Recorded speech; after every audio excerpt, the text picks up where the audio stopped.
कालच्या टीचिंगमध्ये स्टेटमेंट काय आहे, कोणता सेंटेन्स स्टेटमेंट राहू शकते याच्या बाबतीत डिस्कस केलं. थोडंसं आमच्या रेकॉर्डिंगमध्ये प्रॉब्लेम येऊन राहिला म्हणून इयरफोन वापरूनच तुम्ही हे लेक्चर ऐकावं. आज आपण स्टेटमेंटपेक्षा पुढे जाऊ. That is what is compound statement and logical connective. Compound sentence सारखाच कंपाऊंड स्टेटमेंट असतो. इंग्लिशमध्ये कंपाऊंड सेंटेन्स बघितला आहे तसंच आपलं त्याचाच भाऊ आहे कंपाऊंड स्टेटमेंट. कंपाऊंड स्टेटमेंट म्हणजे जेव्हा आपण दोन किंवा दोनपेक्षा जास्त सेंटेन्स कंबाईन करतो that gives you compound sentence. And if you combine 2 or more statements then we get compound statement. हे बघा, आणि त्यांना कनेक्ट करणारे शब्द जे असतात त्याला कनेक्टिव्ह म्हणतात. ते इंग्लिशमध्ये आहे आणि आपल्याकडे आहे. तर लॉजिकमध्ये आहे म्हणून लॉजिकल सुद्धा शब्द लावला जाते. तर लॉजिकल कनेक्टिव्ह म्हणजे काय? The words or phrases which combines 2 statements are called connectives. आपण जे पॉप्युलरली जे वापरणार आहे and, or, but, if, then, not, if and only असे शब्द वापरणार आहे. These are the connectives. आणि कंपाऊंड स्टेटमेंट आता सांगितलं. कंपाऊंड स्टेटमेंट म्हणजे combination of 2 or more statements. हे बघा, combination of 2 or more statements using connectives is called compound statement. एकदम सिंपल आहे. कंपाऊंड सेंटेन्स सारखाच कंपाऊंड स्टेटमेंट. आता पुढे आपल्याला 5 प्रकारचे कंपाऊंड स्टेटमेंट बघायचे.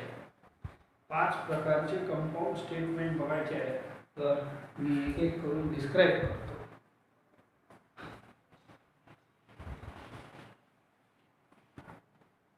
पहिला कंपाऊंड स्टेटमेंट म्हणजेच त्याचं नाव आहे निगेशन.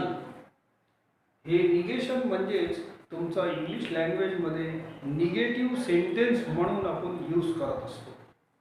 निगेशन म्हणजे निगेटिव्ह सेंटेन्स. आणि निगेटिव्ह सेंटेन्स बनवासाठी नॉट अक्षराचा जास्त वापर करतो आपण. म्हणून पहा, जर पी एखादा स्टेटमेंट असलं तर त्याला नॉट लावलं तर नॉट पी म्हणून त्याचा निगेटिव्ह सेंटेन्स बनते आणि त्यालाच आपण निगेशन म्हणतो. निगेटिव्ह सेंटेन्सलाच निगेशन म्हणतो. जर पी एखादा स्टेटमेंट असेल तर त्याचा असं निगेटिव्हचा सिम्बॉल आहे. आपल्या मॅथमॅटिक्समध्ये मायनस साईन निगेटिव्हसाठी वापरतात की नाही, परंतु इथं निगेटिव्हसाठी असं एक चिन्ह वापरतो. पण शब्द लिहिताना नॉट लिहायचं. या मायनसचा अर्थ आहे नॉट पी असंही वाचता येते, मायनस पी असंही वाचता येते. पण हे स्टाईलिश मायनस लिहायचं. It is used as not. For example, it is very simple. P म्हणजे 2 इज इवन नंबर, तर मायनस पी म्हणजे त्याचा negative sentence 2 is not even number. म्हटलं बघून घ्या, इट इज व्हेरी सिम्पल. फक्त नॉट इंट्रोड्यूस केला आहे. पी म्हणजे काय? 2 इज इवन नंबर, तर त्याचा निगेटिव्ह सेंटेन्स. हे पहा, निगेटिव्हचं चिन्ह आहे. निगेटिव्ह सेंटेन्स कसं बनते या पीचा? पी म्हणजे हे पुरा सेंटेन्स. निगेटिव्ह ऑफ पी म्हणजे पुऱ्या सेंटेन्सचा negative. So therefore 2 is not even number एवढंच लिहायचं आहे. इंग्लिश सारखं नाही करायचं. इंग्लिशमध्ये हेच निगेटिव्ह सेंटेन्स बनवायचं असेल तर तुम्हाला असं लिहायला लागते 2 इज नॉट ऑड नंबर असं लिहायला लागते. परंतु जेव्हा मी म्हणतो 2 इज नॉट ऑड नंबर, त्याचा अर्थ आणि या सेंटेन्सचा अर्थ सेम बनते. सेम नाही पाहिजे आपल्याला. मॅथमॅटिक्समध्ये 5चा निगेटिव्ह -5 बोलत असतो. 5चा निगेटिव्ह असं बोलत असतो. या दोन्ही आकड्यात लय फरक आहे. म्हणून आपल्या निगेटिव्हमध्ये सुद्धा पीचा निगेटिव्ह -p बोली आणि तो असा राहील प्युअरली निगेटिव्ह. जर हे सेंटेन्स ट्रू असलं लक्षात ठेवा, तर याचा निगेटिव्ह फॉल्स राहते. 2 इज नॉट इवन नंबर याचा अर्थ झाला 2 इज ऑड नंबर. म्हणून हे फॉल्स झाला. बोला, हे दोन्ही अपोजिट आहे नाही. अपोजिट असलेच पाहिजे, काहून की निगेटिव्ह आपला असा राहणार आहे. इंग्लिशमध्ये निगेटिव्ह सेम राहते, same meaning. For example q another statement घेतो, लॉजिक इज नॉट इंटरेस्टिंग. तर याचा निगेटिव्ह सेंटेन्स असं बनते, मायनस म्हणजे निगेटिव्हचा सिम्बॉल आहे. Negative of q is equal to stands for logic is interesting. म्हटलं तर जर नॉट नसल काही नाही, व्हेरी सिम्पल, इथं नॉट लावला म्हणजे या सेंटेन्सचा निगेटिव्ह झाला. नॉट असल तर नॉट काढून टाका. काढून काढलं नाही आम्ही, हे नॉट आहे, आणखीन एक नॉट लावलं. नॉट म्हणजे मायनसची साईन, नॉट म्हणजे मायनस आहे आपल्यासाठी. बोला, एक नॉट आधीच होता आणि एक नॉट आणखीन लावलं म्हणजे एक आणखीन मायनस लावलं, तर दोन मायनस झाले की नाही झाले, तर मायनस इंटू मायनस प्लस झाला, म्हणून तो निघाला. तर अशा पद्धतीने व्हेरी व्हेरी सिम्पल आहे. दोन्ही प्रकार पाहून घ्या, याच्यापेक्षा जास्त काही नाही, नो कॉम्प्लिकेशन. दुसरा कंपाऊंड स्टेटमेंट आहे डिसजंक्शन ऑर अल्टरनेशन. याच्यात आपण दोन स्टेटमेंट पी आणि क्यू घेतो आणि त्याला ऑरशी कनेक्ट करतो. तर पी ऑर क्यू असं एक कंपाऊंड स्टेटमेंट बनते. पी आणि क्यू छोटे छोटे दोन स्टेटमेंट्स आहेत आणि त्याला ऑरनं कनेक्ट करू आपण. सो पी ऑर क्यू असं स्टेटमेंट बनते, तर याले म्हणतात डिसजंक्शन ऑर अल्टरनेशन. या ऑरचं सिम्बॉल आहे व्ही, छोटा व्ही लिहायचा, कोणत्याही प्रकारचा स्टायलिश याचा सिम्बॉल काढायचा नाही, कर्सिव्ह रायटिंग सुद्धा लिहायची नाही. सो पी आर क्यू असं वाचायचं, यालेच आर. पी आणि क्यू दोन छोटे छोटे स्टेटमेंट्स आहे आणि मी कंबाईन करतो अशा पद्धतीनं आर लावून. Or is a connective, so therefore p or q is a disjunction. Example सुंदर आहे पहा. P, I will watch cricket match on TV. Q दुसरा स्टेटमेंट आहे, I will go to the Wankhede stadium. आता हे बघा, हे सिम्बॉल आहे, पी आर क्यू वाचायचं, याने पी आर क्यू वाचायचं, पी आर क्यू. तर पीच्या जागेवर पीचा सेंटेन्स लिहितो, I will watch cricket match on TV. इथं मधात आर लावा, or, I will go to the Wankhede stadium. तर हे बनते आपला मोठा compound statement connected by or and it is called disjunction. याच कंपाऊंड स्टेटमेंटचे मी तुकडे केले समजा, तर याचे तुकडे, एक हे बनते पी, दुसरा बनते क्यू. या तुकड्यांना जनरल शब्द आहे कॉम्पोनंट्स. कॉम्पोनंट्स. आणि स्पेशली या डिसजंक्शन मध्ये या वाक्यात जे तुकडे आहे याचे कॉम्पोनंट्स आहे पी आणि क्यू, यांना डिसजंक्ट्स म्हणतात. डिसजंक्शनचे तुकडे डिसजंक्ट्स असं म्हटलं जाते. तिसरा कंपाऊंड स्टेटमेंटचं नाव आहे कंजंक्शन. कंजंक्शन मागच्या कंपाऊंड स्टेटमेंटमध्ये आर, आर आणि अँड हे खूप पॉप्युलर शब्द आहे. तर या वेळेला आपण पी आणि क्यू दोन छोटे छोटे स्टेटमेंट घेऊ आणि त्याला अँडशी कनेक्ट करू, कंबाईन करू. पहा, असं सेंटेन्स बनते, पी आणि क्यू दोन छोटे छोटे स्टेटमेंट्स आहेत and we combine like this. And P and Q हे असं स्टेटमेंट बनते, याचं नाव आहे कंजंक्शन. आणि याचा सिम्बॉल असा आहे उलटा व्ही, पण वाचायचा अँड आहे, P and Q. P and Q हे कंप्लीट सेंटेन्स आहे, कंजंक्शन म्हणतात आणि हे त्याचं सिम्बॉल आहे. For example, suppose P is this statement, 16 is an even number and Q is this statement, 16 is a perfect square. बघा, मी P and याला and वाचायचं, P and Q असं मोठा सेंटेन्स बनवतो. So 16 is an even number हे P होता, मधात and लावा, या सिम्बॉलच्या जागेवर and लावायचं. So and 16 is a perfect square. तर हे जो बनलेला आहे कंपाऊंड स्टेटमेंट, याला म्हणतात कंजंक्शन. ठीक आहे. आता हे जे कंपाऊंड स्टेटमेंट आहे हे मला, याचे जर तुकडे केले तर एक तुकडा पी आहे, दुसरा तुकडा पी आहे, क्यू आहे. सो देअरफॉर या या तुकड्यांना जनरल शब्द आहे कॉम्पोनंट. तर P and Q, the components P and Q of conjunction, या सेंटेन्सचे जे तुकडे आहेत यांना कंजंक्ट्स म्हणतात. कंजंक्शनचे तुकडे कंजंक्ट्स. चौथा प्रकारचा कंपाऊंड स्टेटमेंट अति महत्त्वाचा आहे आपल्या मॅथच्या दृष्टीनं.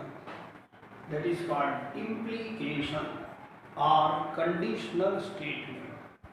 P आणि Q दोन छोटे छोटे स्टेटमेंट असताना जर मी इफ देन असं कनेक्टिव्ह वापरलं त्यांना कंबाईन करायसाठी, हे बघा असं सेंटेन्स बनते. If P then Q. P आणि Q दोन स्टेटमेंट्स आहेत, यांना मी कंबाईन करतो अशा पद्धतीनं. इफ देन हे दोन अलग अलग कनेक्टिव्ह नाही आहे, असेच सलग असेच आहे. इफ P देन Q अशा पद्धतीने तुम्ही कनेक्ट केलं, it is very important connective in mathematics. तर हे स्टेटमेंट जो बनते याला म्हणतात इम्प्लिकेशन. आणि याचा इफ देनचा सिम्बॉल असं बनते. याचा कनेक्टिव्ह इफ देन आहे, तर इफ देनचा सिम्बॉल असं याला इम्प्लाइज म्हणून वाचतात.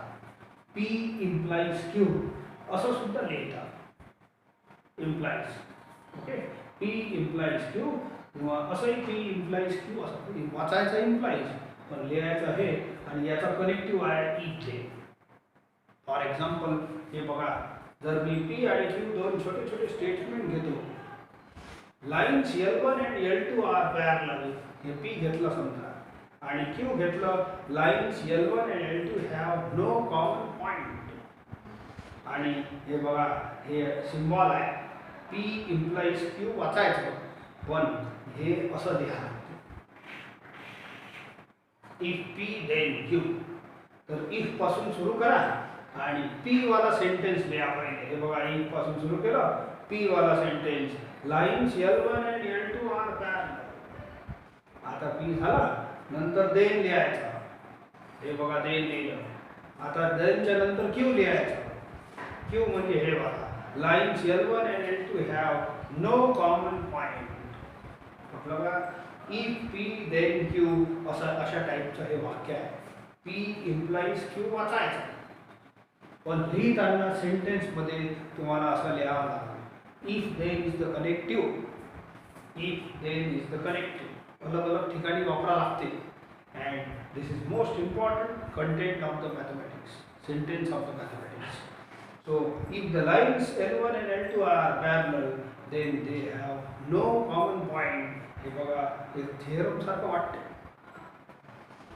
तर या सेंटेन्सला या कंपाऊंड स्टेटमेंटला इम्प्लिकेशन म्हणतात. आता याच्यात इम्प्लिकेशनमध्ये या स्टेटमेंटचे जर मी तुकडे केले, या स्टेटमेंटचे तुकडे केले, components are P and Q. इथं Pचं महत्त्व अलग आहे आणि Qचं महत्त्व अलग आहे. म्हणून Pला हायपोथेसिस किंवा एंटीसिडेंट म्हणतात आणि Qचं नाव वेगळं आहे. Qची थीम अलग आहे. सांगतो तर Q इज कॉल्ड कन्क्लुजन और consequence. P is called hypothesis. Hypothesis शब्दाचा अर्थ आहे given.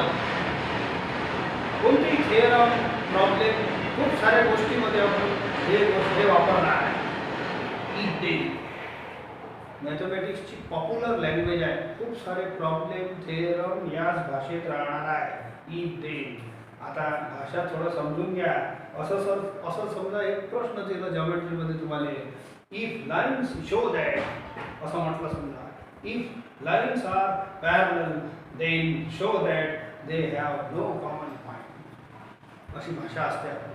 If a triangle is right, then show that hypotenuse square is equal to side 1 square plus side 2 square. ही भाषा आहे आपल्या इफ देनची. तर इफ शब्दाचा अर्थ गिवन असतो, लक्षात ठेवायचा. कोणत्याही प्रॉब्लेममध्ये ही भाषा आली तर इफ शब्दाचा अर्थ गिवन म्हणून असते आणि देनच्या नंतर शो दॅट चालू होते. तर शो दॅट कशाला करतात? रिझल्ट. इफ शब्दाचा अर्थ गिवनशीच आहे म्हणून इफच्या समोर जो लिहिला राहील, इफच्या समोर कोण लिहिला आहे? P. तर या P ला गिवन म्हणतात. गिवनचा अल्टरनेटिव्ह शब्द आहे हायपोथेसिस और एंटीसिपेट चांगले शब्द मॅथमॅटिकल शब्द आहे.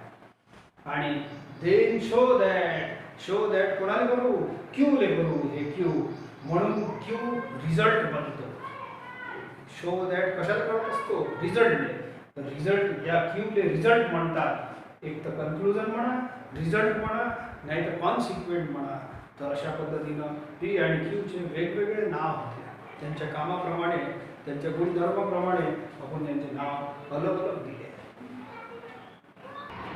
आता इंग्लिश ग्रामरमध्ये अशा टाईपचे प्रॉब्लेम ग्रामरमध्ये असं विचारतात without changing the meaning of the sentence rewriting. अशा हेच ग्रामर आपल्या इथे आहे.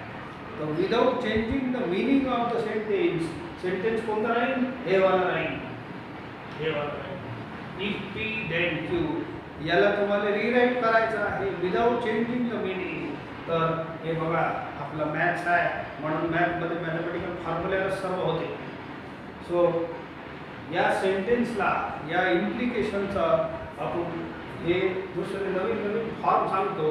Without changing the meaning this sentence is written in different forms. बघा इफ पी देन क्यू हे मेन फॉर्म कोणाचा इम्प्लिकेशन याला म्हणतात. तर हे मेन फॉर्म आहे. याला तुम्ही अर्थ न बदलता असंही लिहू शकता. पी ओनली इफ क्यू अर्थ न बदलता असंही लिहू शकता. क्यू इफ पी असंही लिहू शकता. P is sufficient for Q Q is necessary for P. Okay. तर या चार प्रकाराने तुम्ही अर्थ न बदलता तुम्ही या सेंटेन्सला लिहू शकता. दुसरं तिसरं आणि पाचवं याच्यात तुम्हाला क्यू पहिले दिसत आहे पण तो तसंच राहू द्यायचं. त्याच पद्धतीनं लिहिलं जाईल. हे असं समजायचं माणूस तोच आहे शीर्षासनवाला माणूस आहे. उलट दिसते थोडंसं म्हणून दिसायला माणूस तोच आहे. माणूस हेच होय परंतु दिसताना उलट दिसते. माणूस तोच आहे म्हणून सेम अर्थ आहे चौघांचे पाचींचे. So without changing the meaning you can write this main sentence as this also or this also.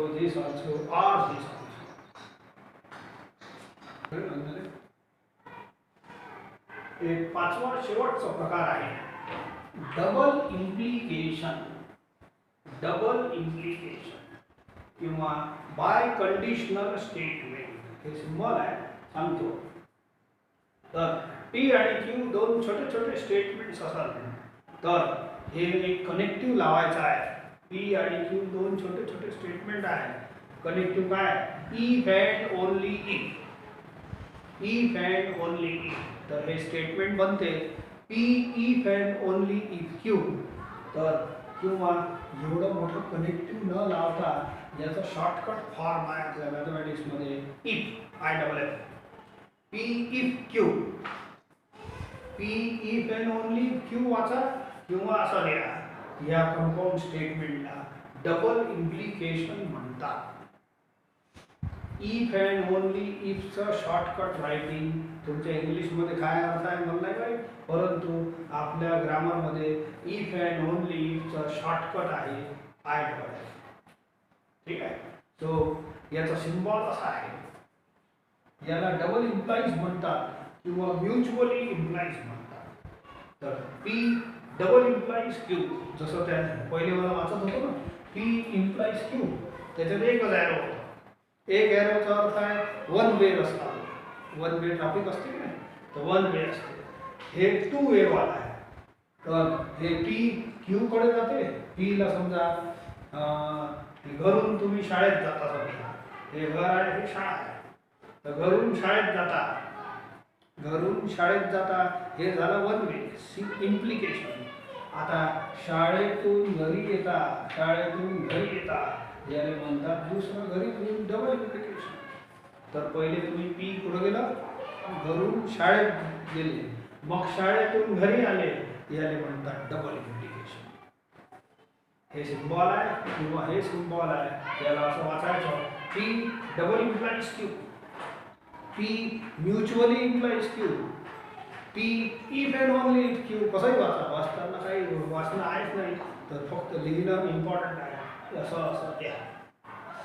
ठीक आहे. एक्झाम्पल पहा, त्याच्यात कळेल तुम्हाला. याचा कनेक्टिव्ह आहे if and only if. P आणि क्यू दोन छोटे छोटे स्टेटमेंट्स घेतले आहे मी. A triangle is isosceles. Q घेतला आहे two sides of a triangle are congruent. तर असं चिन्ह हे सिम्बॉलिकल आहे आणि हे सेंटेन्स पुरा बनवलेला आहे. पीच्या जागेवर पीचा सेंटेन्स लिहितो, अ ट्रायंगल इज आयसोसेलेस. आणि हे कनेक्टिव्ह लावा. कनेक्टिव्ह सिम्बॉल पण नाही लावायचा, सेंटेन्समध्ये हे शब्द लावायचा. हे शब्द लावा, नाही शॉर्टकट लावायचा आहे तर हे शब्द लावा. हे कोणासाठी आहे? या डबल इम्प्लाइज याचा सिम्बॉल आहे. तर हे लिहिलं मी, पहा मी शॉर्टकटच वापरलेला आहे. तर पहिले पी लिहिलं, पीचा सेंटेन्स, मग याचा शब्द लिहिलं if and only if, I double आहे. आणि मग क्यू लिहा, two sides of a triangle are congruent. It's two sides are congruent. हे शॉर्टकट मारून टाका. तर हे कंपाऊंड सेंटेन्स जो बनते, कंपाऊंड स्टेटमेंट जो बनते, याचं नाव आहे डबल इम्प्लिकेशन. आता या कंपाऊंड स्टेटमेंटचे तुकडे केले समजा तर पी आणि क्यू बनतात. या कंपाऊंड स्टेटमेंटचे तुकडे पी आणि क्यू, या दोन्ही तुकड्यांचा अर्थ सेम आहे म्हणून यांना इम्प्लिकँट्स म्हणतात. इम्प्लिकेशनचे तुकडे, डबल इम्प्लिकेशनचे तुकडे इम्प्लिकँट्स. या डबल इम्प्लिकेशन मध्ये डिफरंट फॉर्म्स आहेत. म्हणजेच without changing the meaning how to rewrite this sentence. तर याचे काही जास्त प्रकार नाही आहे मागच्या वेळेसारखे. तर P if and only Q हे आपला मेन प्रकार आहे. हे आपलं मेन प्रकार आहे. दुसरं मलाही मेनच आहे, काऊन की हे शॉर्टकट आहे. या शब्दाचा शॉर्टकट असं लिहिलं आहे. तर हे शब्द कसं बनलं पाहून घ्या. हे आय एफ लिहिलं आणि शेवटचं एफ मारलं, एवढी छलांग मारली पुरी आणि आय डबल एफ झालं. तर हे दोघंही सेमच आहे, परंतु लिहिताना मी वेगवेगळे लिहिले आहे. फक्त याचा एक वेगळं प्रकार. मागच्या वेळेचे चौथा आणि पाचवं मिक्स केलं. मागच्या इम्प्लाइजचं मी आता सांगितलं तुम्हाला. हे घरून शाळेत जाणे याने म्हणतात सिंगल इम्प्लिकेशन. घर शाळा, घरून शाळेत जाणे हे आहे सिंगल इम्प्लिकेशन. मग शाळेतून वापस घरी जाणे हे झालं आणखीन एक इम्प्लिकेशन. हे दोन्ही मिळवले हे झाला डबल इम्प्लिकेशन. म्हणून मागचं चौथा आणि पाचवा प्रकार मिक्स केलं. चौथ्या प्रकारात सफिशियंट शब्द आलेला आहे, पाचव्या प्रकारात नेसेसरी, दोघांना मिक्स केलं तर हे झाला पूरा सेंटेन्स डबल इम्प्लिकेशन. याच्यात काही जास्त प्रकार नाही आहे, हे दोघे तर सेमच आहे. तर P is necessary and sufficient for Q. You may write sufficient शब्द पहिले लिहिता येते, sufficient and necessary for Q असंही चालते. तर हे सेंटेन्स तुमचं without changing the meaning rewrite this सेंटेन्ससाठी वापरलं जाऊ शकते. ठीक आहे. These are the 5 important types of compound statements.